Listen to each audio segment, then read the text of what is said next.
Welcome to the Mad in America podcast, your source for science, psychiatry, and social justice. My name is Tim Beck. Welcome to the Mad in America podcast.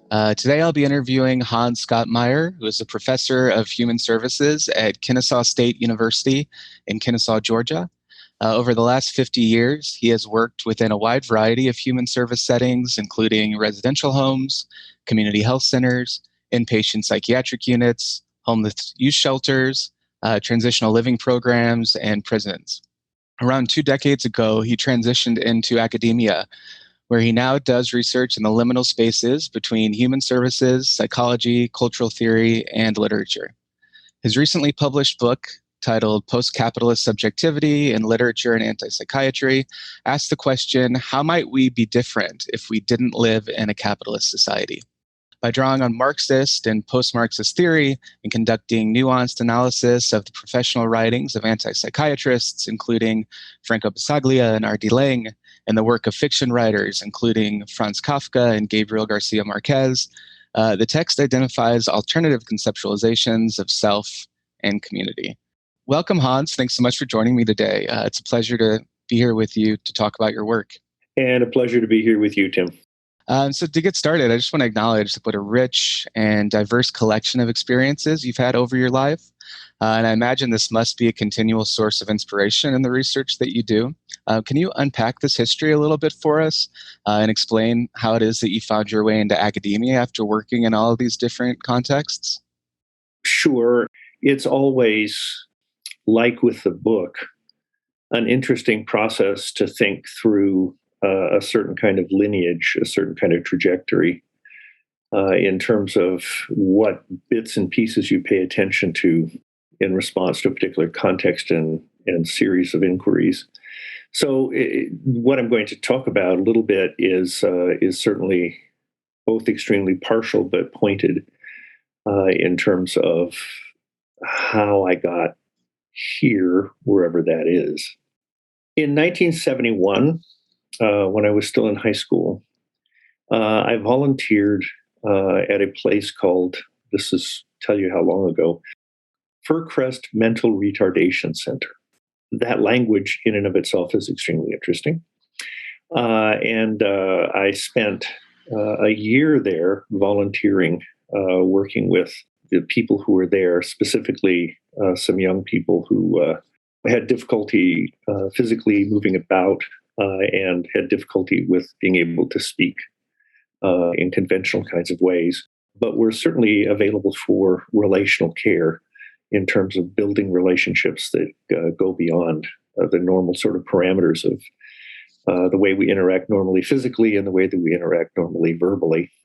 And I think even though I was very young, I learned, particularly at an intuitive level, something very important that has carried through with me for the rest of my career, which has been that a great deal can be learned in the spaces that are created relationally between people, that are not necessarily reliant upon conventional ways of seeing bodies, interacting with bodies, verbally conveying information. And that a great deal of the most important things are not, in fact, things that we can consciously pay attention to. In fact, a considerable amount of what is the most important work that we can do with one another takes place at levels that are, to some degree, ineffable and very, very difficult for us to get to in conventional ways of being physical and in conventional ways of being verbal and conventional ways of thinking. So that was in 1971, and then I stepped out of that world and went in and got a degree in literature. And so when I stepped out of that, I stepped into a world of doing street poetry. And I was involved with a group called the Dogtown Poetry Theater in Seattle, which later became pretty well known. Jesse Bernstein, who was a punk poet, became pretty well known out of that group among some other people. I was not one of the people who became well known out of that group.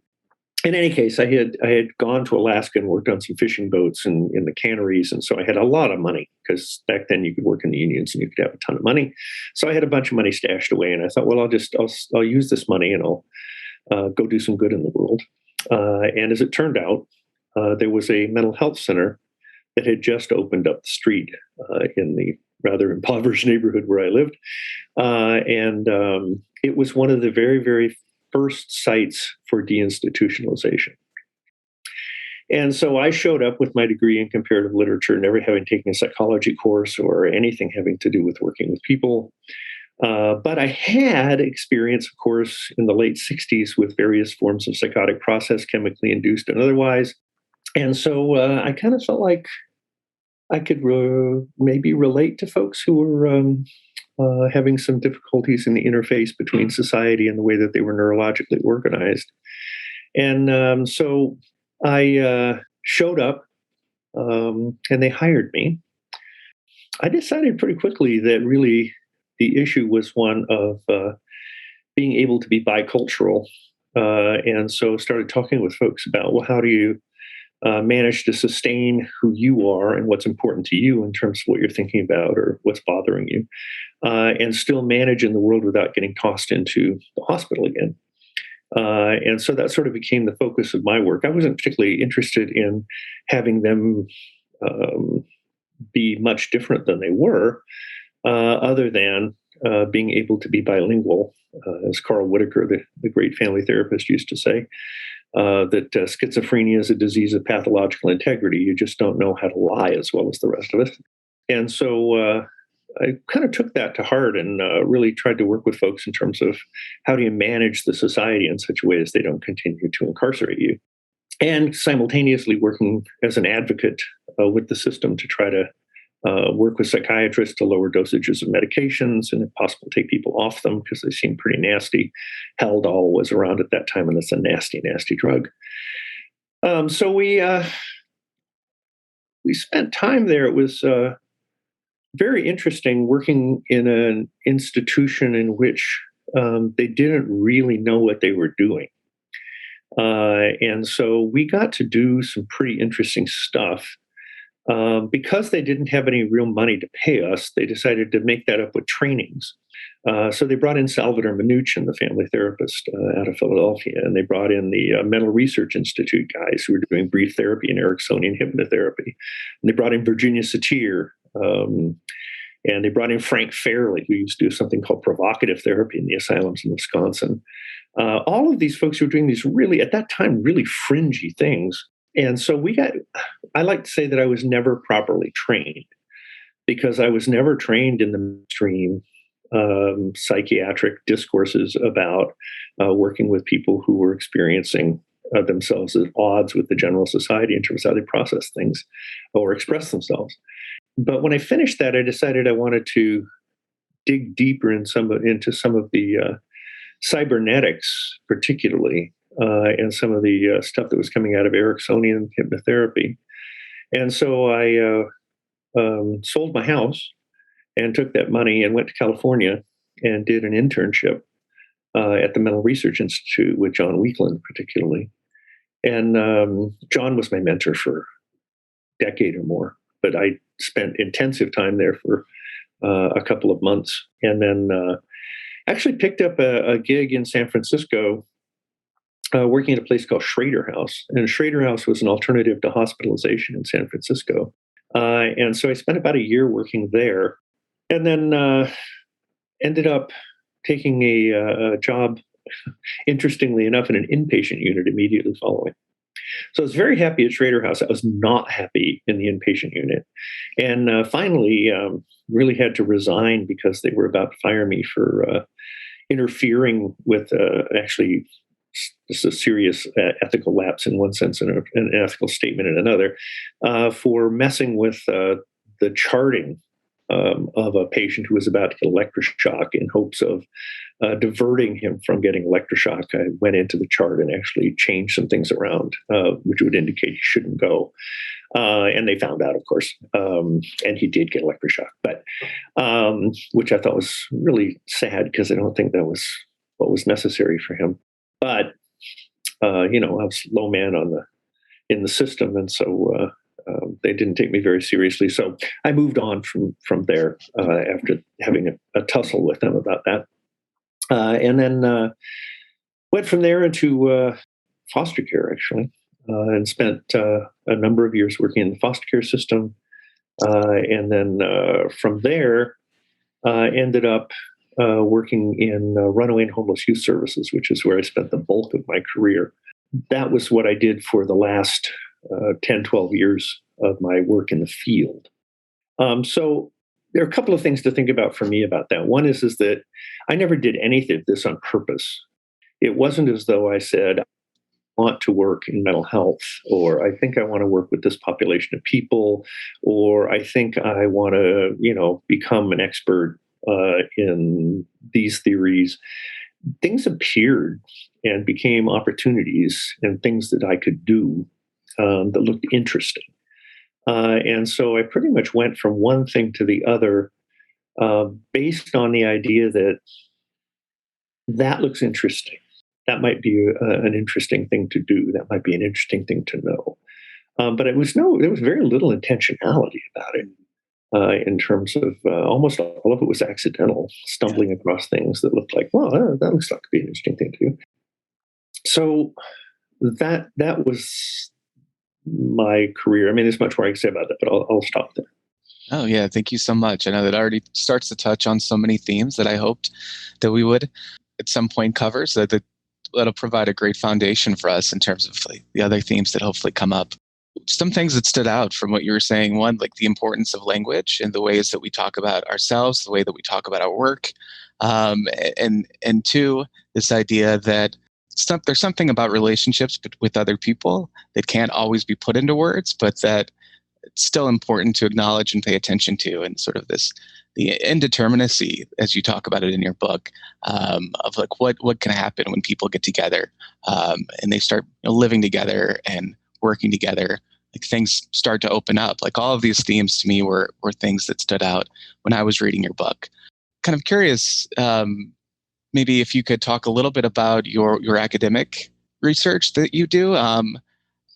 With language being so important, and also like the concept of discipline coming up at the beginning of your book, like, do you consider yourself part of any particular academic discipline?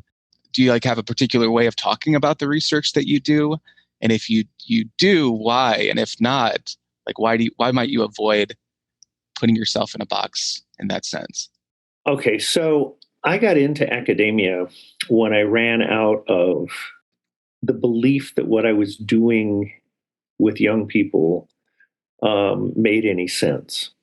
And looking around the work, and that's a whole conversation in and of itself, but looking around the work that was being done with young people, it struck me that the basic fundamental concepts that were being applied were simply inadequate and in many cases just damaging. So when I got to the end of that at my last job and just said, okay, I can't do this. I need to just walk off here. I threw myself into a space where I was literally a single father with a teenage son at home, throwing boxes into airplanes for UPS and playing with a rock band at night to make the rent, and trying to figure out, where do I go from here after spending 25 years working in the field and knowing that was not a possibility for me anymore. And what occurred to me as that process for about a year went on was, well, I'm pretty good at running my mouth and I can scribble stuff down pretty good. And it seems to me that I'd been doing some adjunct teaching as a community faculty member at the University of Minnesota. So I thought, well, maybe I'll go back and get a PhD and be a professor. Why not? Because it seems like those are things I can do. I can talk a story pretty well and I can write stuff okay. And so I went to the MSW program where I'd been teaching and said, hey, you know what? I think it'd be really cool if I applied for your PhD or I think it was a PhD in social work. And I went to the guy who was my mentor there and shared that with him. And he happened to be the head of the grad program as well. And I said, okay, that sounds like a good idea. And he said, you know what? He said, here's the problem. You teach really radical stuff in these classes, and I've been hiding that from the rest of the faculty. And I think that if you came in as a student, they would never, ever let you graduate. But there's this other program over here, just down the road, and I have some friends over there, and they don't really know what they're doing. And so I think you could do what you needed to do with these radical ideas of yours, and they wouldn't bother you too much. And you could get a PhD without anyone really messing with you. And so I went over there and did my first dissertation, which was on skinheads and punks and youth subcultures as creative force, trying to think through some of these ideas about working with young people. And specifically, if we were to teach about working with young people, what would we teach? And so in the process of that, I discovered that the department I was in really didn't have any theoretical apparatus other than phenomenology, which certainly is a strong one, but not the one I needed. I wanted to think about skinheads in terms of being post-colonial, in terms of being remnants of working class culture, in terms of not being racist, which they're actually not. The majority certainly are not. My investments in academia, much like my investments in the field, are rooted in contingency. That is to say, the reason I wrote about skinheads and punks was because my son was a skinhead and then a punk. And so when I wrote that dissertation, I had to go through the whole ethics board to get permission to work with my son and his friends, because you're not supposed to do that. And so I was able to do that, to interview them and to work with them, because I knew them. They were in the house, they were staying overnight, they were hanging out, they were running away from home, all that kind of stuff. And so I, the clubs with them and go on the street with them and be in that life for a minute. And the reason that I got into writing this book that we're talking about was because I simply didn't have the theoretical apparatus to be able to write the first book. But once I had the theoretical apparatus, then I needed to go back and pick up some pieces that I had left behind. And so I had left literature behind some 20 years earlier. And I wanted to go back and pick up that piece and bring that in, some of the authors that I'd been interested in at that time that I didn't really get to finish thinking about. And I wanted to pick up the work that I'd done in the field very early on in day treatment in a Schrader house and think about antipsychiatry and what implications that might have. So in a way, it's a certain kind of picking up of leftovers, of little bits and pieces that weren't finished. Now, disciplinarily, what that meant, and it's interesting you should ask that question, because when I presented my dissertation defense for the second dissertation, one of my committee members said, quote unquote, "Well, you are now officially disciplinarily unrecognizable." And that's been true. I mean, I have taught in humanities, I've taught philosophy, I've taught psychology, I've taught social work, I've taught human services, I've taught family therapy, I've taught child and youth care, I've taught child and youth studies, I've taught popular culture. And so I don't have a degree, by the way, in any of those things. But I don't have a degree. I do have a master's in ed psych, but I'm not a psychologist. I'm not a social worker. I don't have a degree in human services. I'm certainly not a philosopher by any stretch of the imagination. I would never claim to be a philosopher, but I'm not disciplinarily affiliated in any serious way. The term transdisciplinary is popular now. It wasn't in existence when I started working this way. But I guess I would say that I'm transdisciplinary. In a few minutes, I hope you can explain, what it was about those particular authors that interested you. But first, just given how much of your book focuses on antipsychiatry and how much the listeners of this podcast are interested in that movement, I'm wondering if you can say a little bit about how you understand the antipsychiatry movement. I think you've already mentioned a bit about how it's influenced you, but I found that it can be kind of a difficult thing to define sometimes. So I don't know, if you had to draw some historical or conceptual boundaries around it, where would you mark them and why would you put them there? Well, for me, there are a couple of things to think about there. One is that I think that it's not the most useful way to think of it is not to try to mark it or delineate it or frame it. Because I think what antipsychiatry did was open some things. And I think when we look at antipsychiatry as a project in terms of production, did it produce certain things? Did it do certain things? Well, yes, it did, without a doubt. But that's not the most interesting thing about it. I mean, Basaglia, had all the asylum shut down in Italy and, got the law passed and it was just remarkable. Laing did some rather astonishing things in London. Guattari and his compadres down there in southern France did some very interesting things. Delaney did, as you have written about, some fascinating things as well. So they all did stuff we could talk about as products. And then, of course, they all failed, every last one of them, rather spectacularly in some instances. And as a result of which we could say, well, okay, that was interesting. And of course, there's lots of problems, and there's lots of arguments among them. Guattari thought Laing was a familialist, and Guattari himself has been accused of being pretty traditional psychiatric in terms of his interventions and his sort of militaristic running of Laborde. And of course, Basaglia was extremely depressed about what happened to his project at the end of the day. He thought that the very centers that I worked in, the day treatment centers, he said were just the re-asyluming of the things on the outside. They got rid of the walls, but they kept the asylum. And of course, they were all pretty discouraged by the intervention by psychiatric medications at the time. So if we think about antipsychiatry in those ways, they were abject failures. I mean, they didn't, in fact, anti-psychiatry at all. There was a brief moment, a window, where some interesting things happened. And then there was, like the rest of the revolutions of the 60s and early 70s, there was abject failure. So for me, that's not the most interesting way to talk about it, though, except in the sense, as Negri says, and I mentioned in the book, I think, that sometimes the most interesting revolutionary projects are those that fail because they have so much unexpended possibility.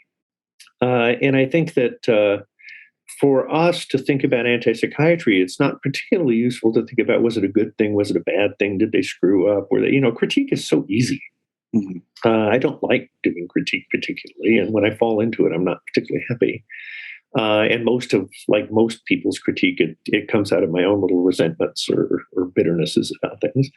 And so I want to, whack at something. And so I critique it. But I don't think it's particularly useful. I think what's more useful is to think about residues. That is, what's left over? What can we garner from these movements that didn't get finished? And how can we carry them forward? And I think we can see that in our contemporary scene, in the project you're involved in here, in fact, which is people picking up bits and pieces and then moving them into the 21st century, into this context, and beginning to see, well, what openings are there now that there weren't then? What possibilities are there now that there weren't? And how might we, now that we see that great shutdown that happened when psychiatry became so dominant and medication became so dominant, but it's failing and it's trying desperately to recoup, but there are cracks, there are fissures, there are places to sneak in and do more interesting things again. Right. And I think for me, that's the legacy. Is like all revolutionary movements, the legacy is not whether they succeeded or failed, but what do they point to? What did they say for us? Hey, you might want to look at that, or we didn't get that done, or this could be more interesting. And of course, it has to be reframed in the contemporary vernacular. It has to be reframed within what was only beginning then, which was global postmodern capitalism, but now is in full bloom. And of course, some people say because it's in full bloom, it's coming to its zenith, which means it's getting ready to fall apart. Other people say maybe not so much. But what is interesting about such moments is that it is precisely at the moment where a system is its full extension that there are more opportunities for other things to happen, because it's impossible for the system to monitor all of what it has produced. And so there are huge spaces of unmonitored thinking, and they're trying desperately to monitor us all, and to some degree they're doing a good job, but they can't capture the most interesting stuff. They can't capture relational work. They can't capture shifts in subjectivity. They can't capture the things happening under the ground. They can only capture the most obvious sorts of stuff, and they can only control our neurology in the most obvious kinds of ways. The struggle for liberation under systems of really pernicious oppression is life affirming in and of itself. You don't have to get to the end of it for it to be life affirming. Yeah. And I think this is the mistake people make with burnout, is that they burn out because they're constantly expecting it to get better, and they don't understand that what's getting better is your ability to affirm your life, to affirm your living self, to affirm your relationships, your love, your care. Even when that seems to be just spinning your wheels, it's not. It's actually creating small spaces in which really great things are happening. And we want these big picture things because that's what the system teaches us. We're supposed to be better and better and better and better. But what's really stunning is creating these spaces, these small spaces in which really cool stuff is happening for whatever duration. This book is largely based on your dissertation work, so a lot of it was written, decades ago.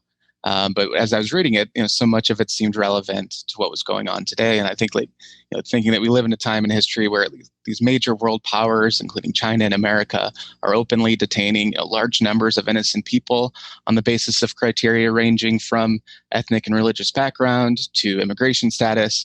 It makes so much sense to me why it's useful to compare these forms of physical containment with the mechanisms underpinning the traditional psychiatric asylum, because it seems like so much of why people end up there is completely outside of their control, similar to the way that the asylums were. As you're talking now, it reminds me, in your book, you draw these more general parallels between traditional asylums and capitalism, where it's not just these large-scale physical forms of containment that are operating today, but these forms of capture that happen in our everyday interaction.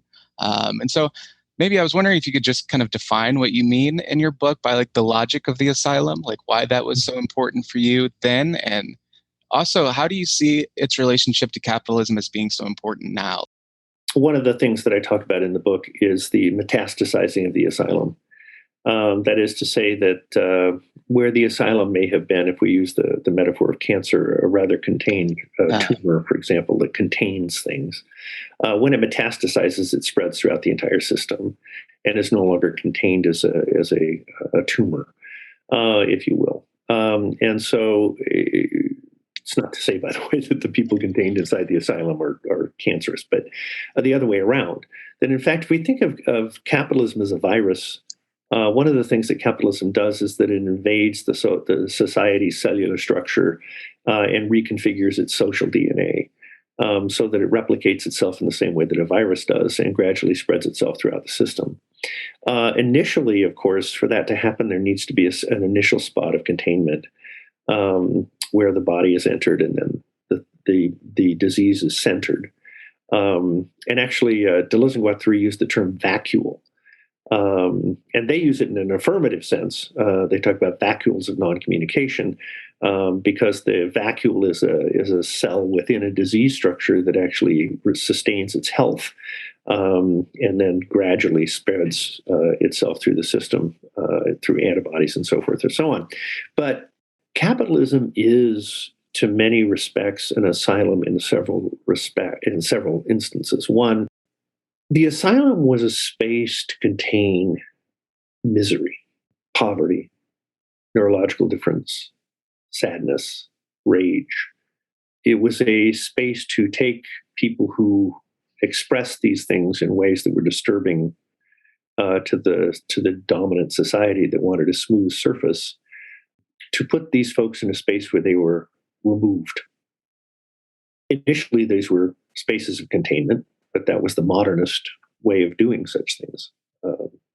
So they were removed from society, but it wasn't the bodies, of course, were removed, but what those bodies expressed needed to be removed because they were the symptoms, the obvious symptoms of a society in breakdown, toxic society.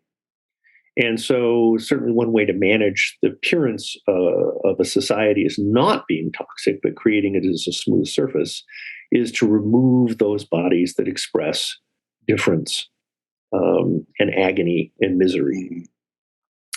So similarly, as we have opened the asylum, we just created spaces everywhere to do that. And so we now use medications, for example, to do the same thing the asylum used to do, which is to create smooth spaces in which people no longer express misery or depression.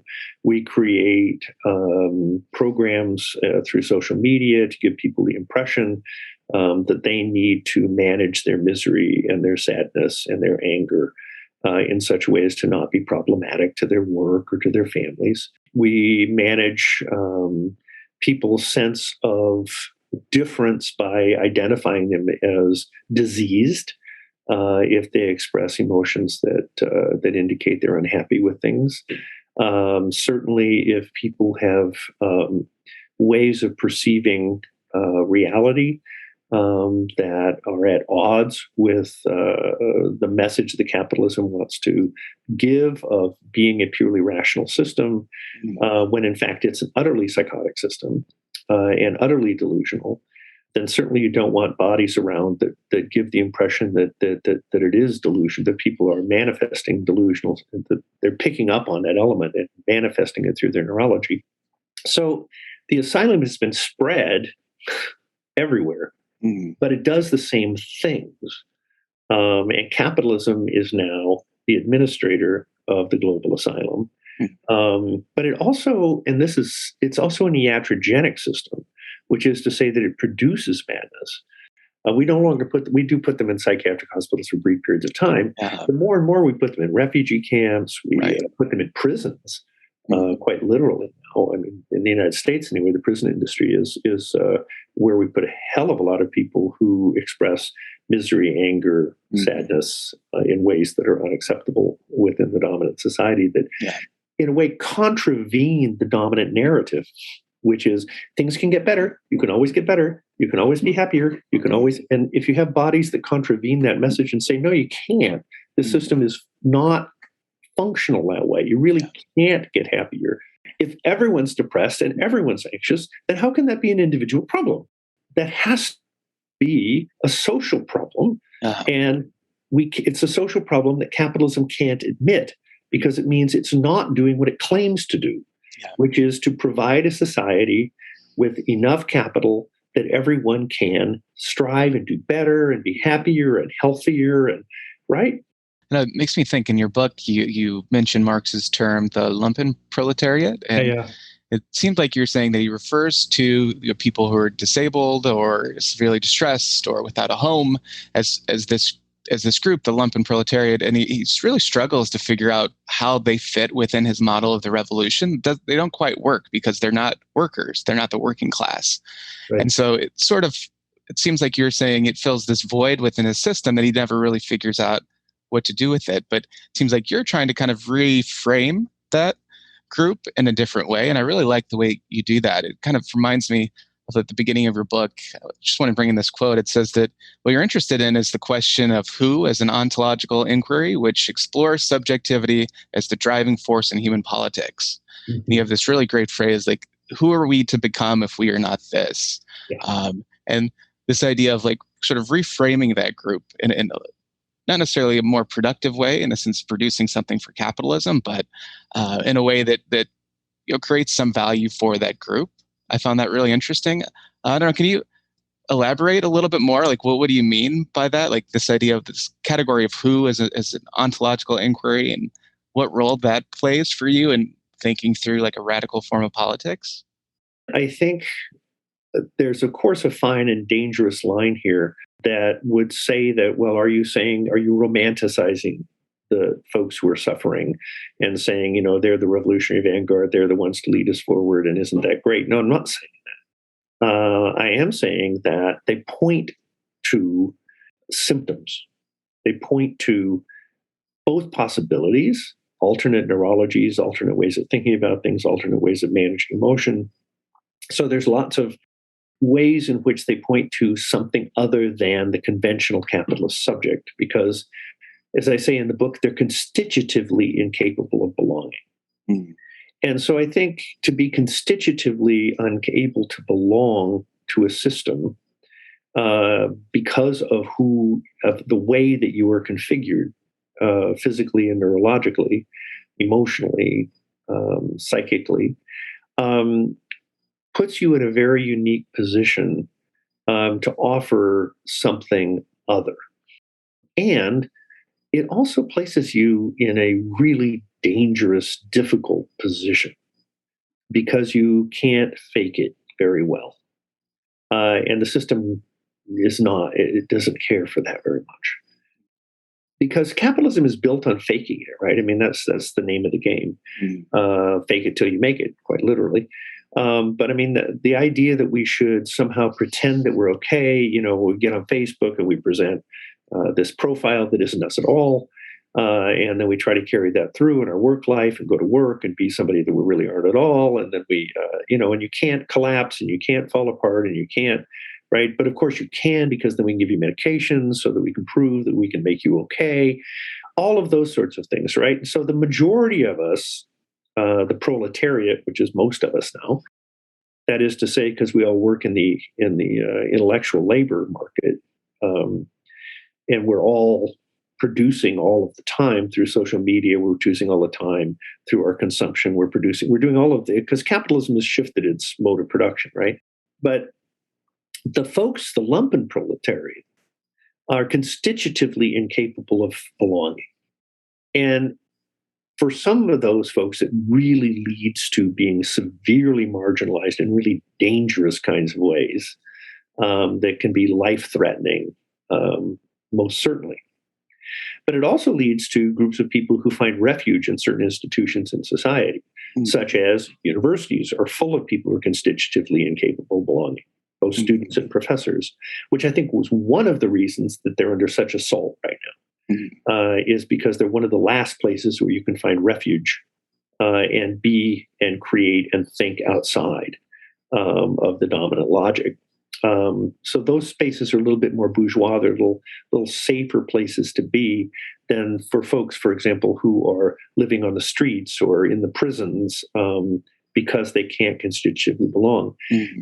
But those bodies also indicate something other, something else, something that we could be, that is frustrated, that is made miserable, that is created is a kind of miserable life, when in fact there may be, if we manage things differently as a society, and you know this from your work in the school you're at, if you manage things differently with people, there are other possibilities, other ways of being in the world that can be very opening and create all kinds of alternative ways of thinking about things. So, yeah, exactly. So kind of to return to your book then, is you've already started talking quite a lot about like why antipsychiatry is relevant to your work and how you understand that both in your book and how you understood it in the work that you did before you even got into academia.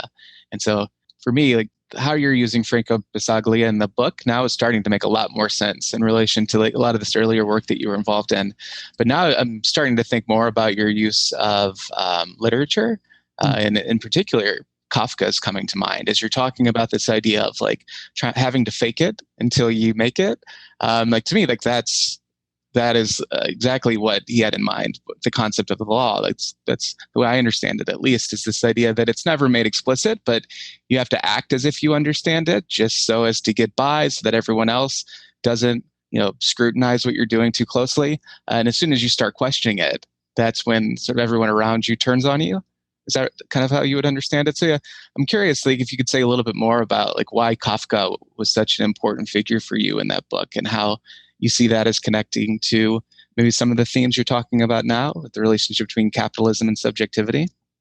Yeah, I mean, the book that I chose was America, and I chose it very intentionally because the figure of Karl Rossmann in America is, number one, a figure that is entering America at the beginning of the American capitalist project, and he's entering that America And that America is right there at the beginning of industrialization and capitalization, and all of the systems that he encounters are the beginnings of what we now see as 21st century postmodern capital. And so much of it is there. And what's interesting is no matter how hard he tries, and he tries and he tries and he tries to fit in, and he tries to find his place here, and he tries to find his place there, and he tries to find his place the other place, to build relationships with these people and those people, he can't. He simply is constitutively incapable. In spite of he's very well intentioned. He really wants to fit in. He really wants to be a good citizen. And he simply cannot. He fails time and time and time again until we get to the nature theater at the end. And then this world opens that he can enter into. And it's a very interesting political moment in Kafka. It's ridiculously hopeful for a Kafka novel. At the same time, it has all these little dark edges around it of how, well, yeah, it's kind of utopic, but it's not. It's a struggle, right? Kafka for me is got a couple of pieces. One is that to be a failure is very important. If one wants to be a revolutionary, one can't be too successful in the system in which one is embedded. There has to be some element of you that fails repeatedly within the system if you're going to do anything interesting.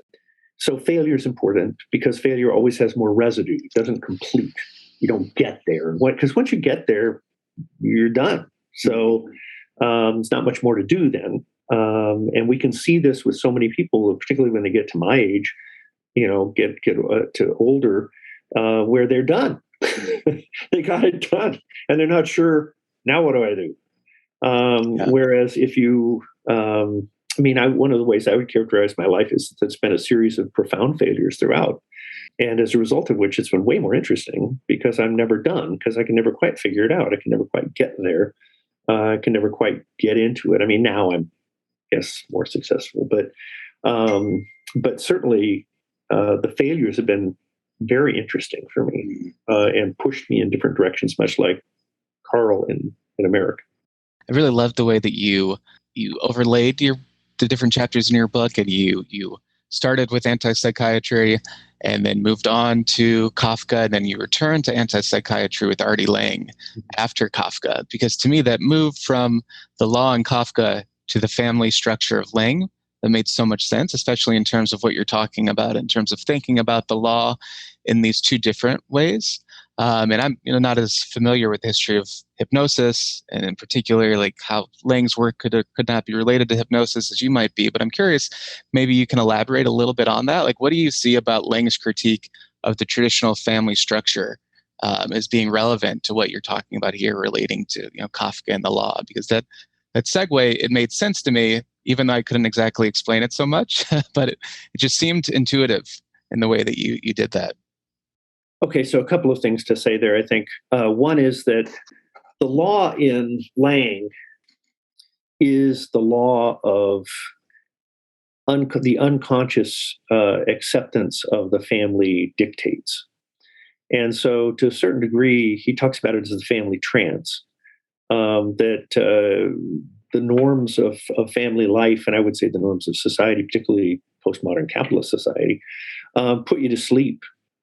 And so you go through life in a dream that is manufactured, in his case, by the family. I think we could think in much broader parameters by the constructions of the neurological and quite literally neurological interventions of postmodern capital. The ways that they're thinking about are intervening in our unconscious and our neurology.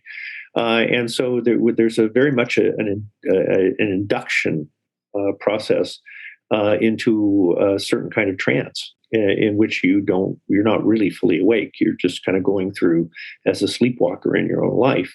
And Laing says that if you challenge that in the family and you try to wake up, you'll be severely punished. And I think that's also true within the dominant society as well. But there's another way to think about hypnosis, and that's through the work of Milton Erickson. And Milton Erickson thinks about the unconscious as also having the capacity to be generative. That is to say, it's our unconscious is full of pretty much everything we've ever experienced. And it has the capacity to combine those things in a myriad and interesting array of ways. But in order to do that, we don't need to wake into our conscious mind. We need to wake into our true unconscious, because to us, in a sense, the unconscious that's produced by capital, and certainly in the way Laing was talking about it in the family, is a faux unconscious. It also makes me think of the way you bring Gabriel García Márquez at the end of the book. And I like this quote that you bring in of his from 100 Years of Solitude. He says, the family is a turning wheel that would have gone on spilling into eternity.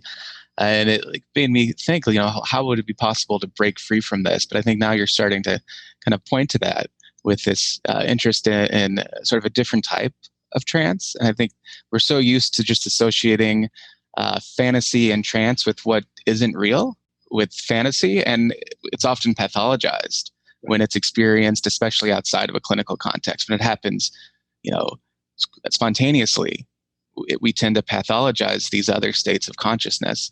And so I'm curious, is there something about the genre of magical realism in particular that you feel like highlights this sort of consciousness or this sort of trance unconscious better than psychology? I'm curious about this idea of what a post-capitalist subjectivity might look like, and what is it about magical realism that gave you the tools to think through that you might not have been able to find in psychology or maybe another academic discipline? I'm also interested to see what that would look like. I don't know. I think that magical realism, in the book, I talk about this distinction between what happened to the unconscious in Europe and what didn't happen on the southern hemisphere in this continent.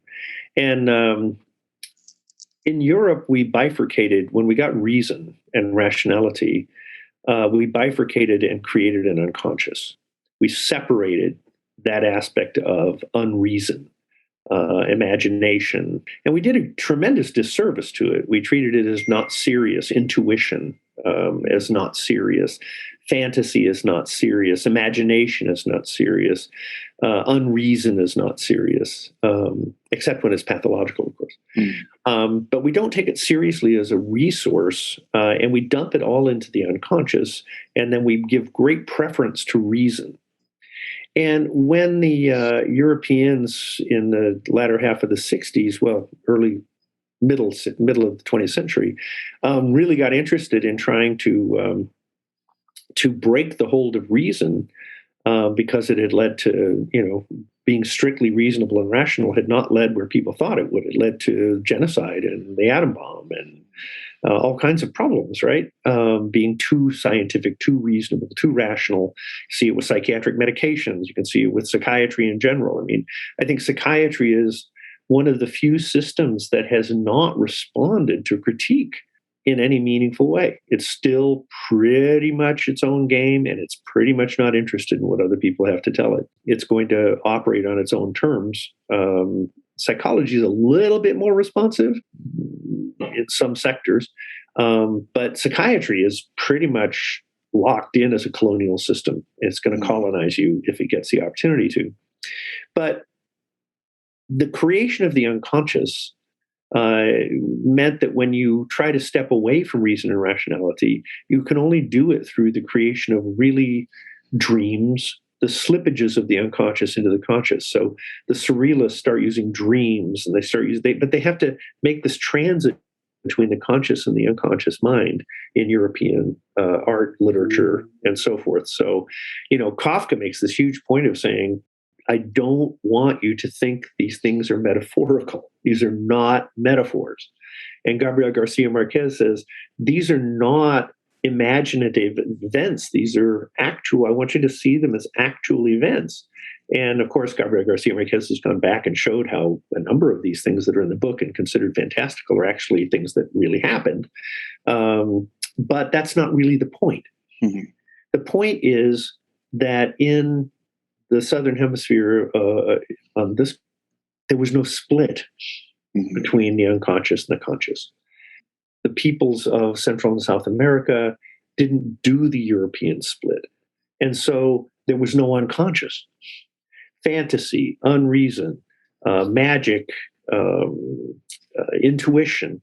All of these things are valorized alongside reason and rationality. And so it becomes an intersectional, not in the sense of race, critical race theory, but intersectional in the sense of it's these entanglements of reason, rationality, unreason, intuition.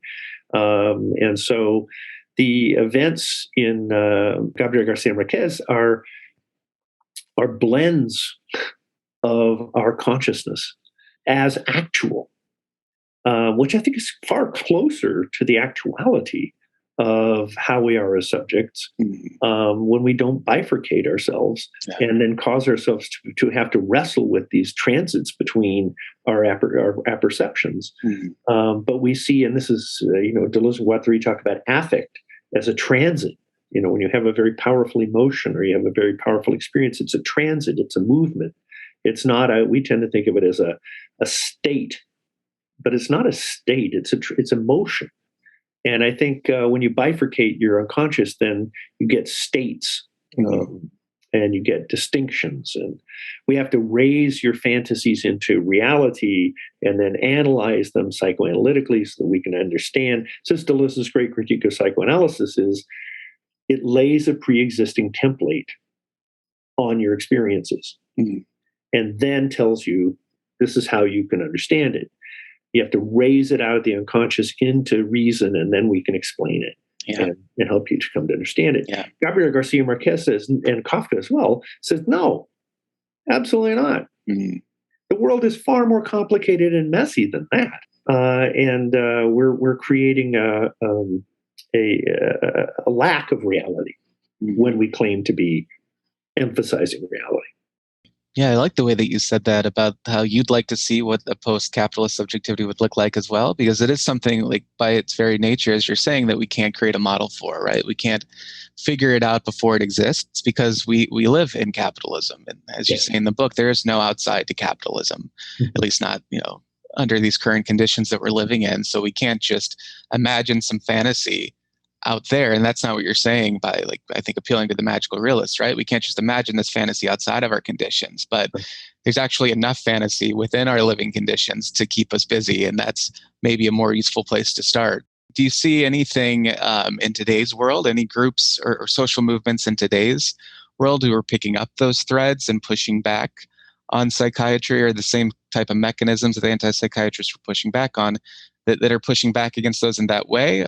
What do you think would be required of a group to pick up those threads and continue to carry that forward? Absolutely. I mean, there are groups all over the world now that are working towards neurodiversity, that are interested in challenging psychiatry, that are interested in alternative modes of accessing fantasy, unconscious, intuitive processes. I mean, there's so many. Now, of course, capitalism is as quickly as it possibly can appropriating them, trying to turn them into capitalized systems where you can, go and purchase. You can go online and have a therapy interview with somebody who will help you with your neurodiversity. So as soon as these openings are created, capitalism is really, really good at appropriating them and capitalizing them, right? But that doesn't mean, I think that we're exceeding the speed with which people are starting to say, no, I think this is one of the things I think postmodernism gave us. I think, as a system as a whole, it was also a failure. But I think one of the residues that postmodernity has left for us is the idea that minority knowledges are meaningful. And that they have value and that they can be asserted. And I think that one opening of the possibility of minoritarian knowledges being valuable has opened up a wealth of an infinitude of micro entanglements that make it impossible for capital to catch it all.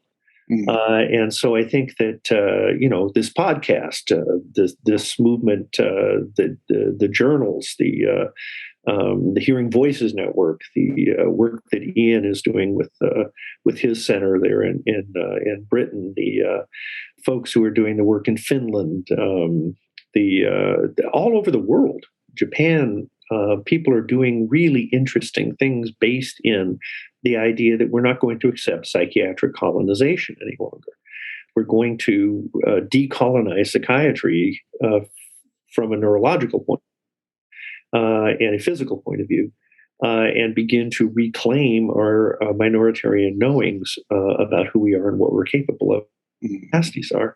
And I think that, along with other decolonizing processes, indigenous reclamation of land, desettlering, unontologizing ourselves as settlers, all these resistance against the ongoing colonial projects, including things like psychiatry and psychology, as colonial projects.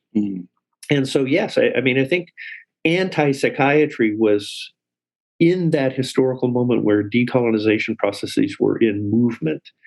And like so many of them, at the end of the day, they ended up having neo-colonial structures.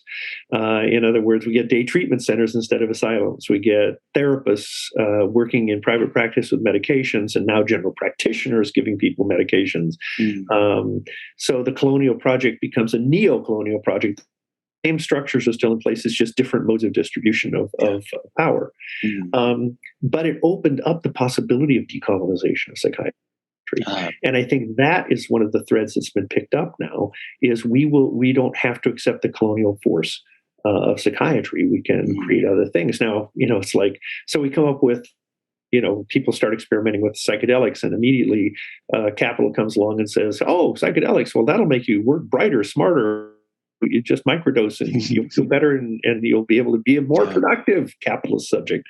Or I know the big pharma is like chomping at the bit to get a hold of psilocybin as something they can market. So I think, the whole possibility of psychedelics is not just remediating misery, but actually opening up more possibilities for capacities for liberation and for different relational structures. All of that is capitalists don't want that. And so they're really trying to set up neo-colonial structures to manage these slippages. And I think one of the ways that we can be distracted in anti-psychiatry is to think about the main figures and critique them.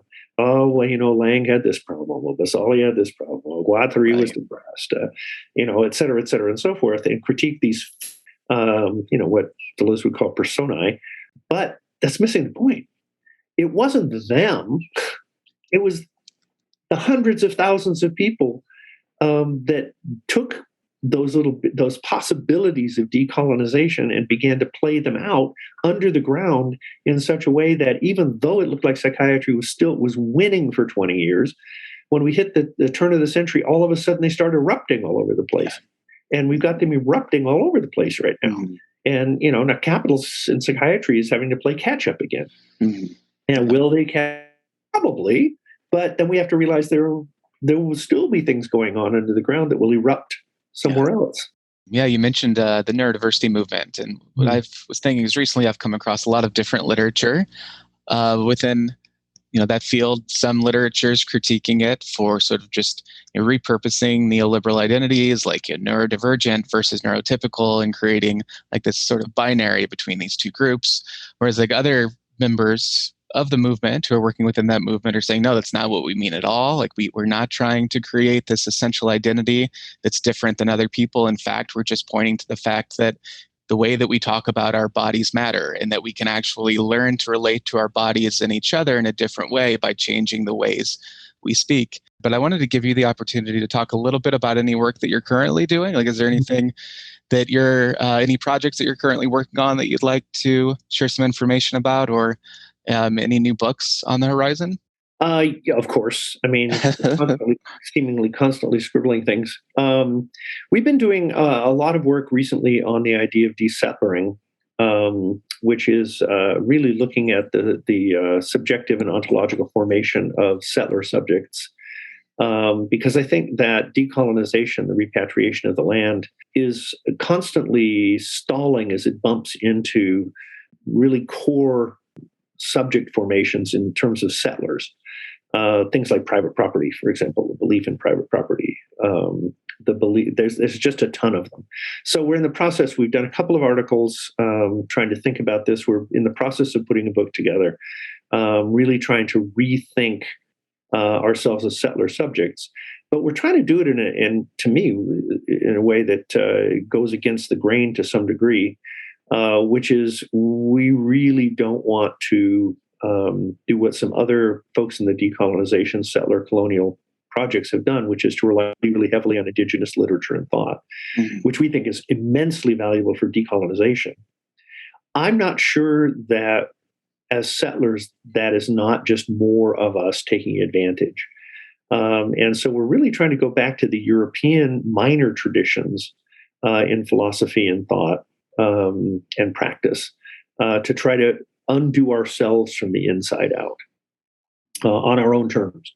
Because I think there are traditions in European thought that could because, of course, Europeans were colonized as well.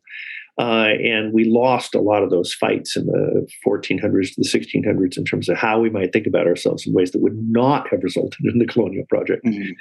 So we're in the process of working on that. I'm continuing to work on psychological colonization. My partner Kathy and I just did an article or a book chapter that'll be out, I think, reasonably shortly on Black men's health. On the idea that if you're going to be an ally to Black men who are struggling with mental health issues, then probably psychology is not a really, really great framework for that sort of work. The portrayal that the recent apology from the APA just came forward with about being fundamentally racist. Yeah. If you're not going to be a psychologist and you're going to be helpful to these folks, what does that mean? And how attached are you to colonial identity? How important is that to you that you have this colonial identity? And if it is something you want to let go of, how do you go about doing that so that you can be a useful ally to people who are struggling with really broad contextual racism, disenfranchisement, marginalization, and concomitantly health issues? So that's a piece we just finished working on. Yeah, thank you so much for sharing. I really look forward to checking that out, and I've really appreciated this conversation. Thank you, Tim. Thank you for listening to the Mad in America podcast. Visit madinamerica.com for more news, views, and updates.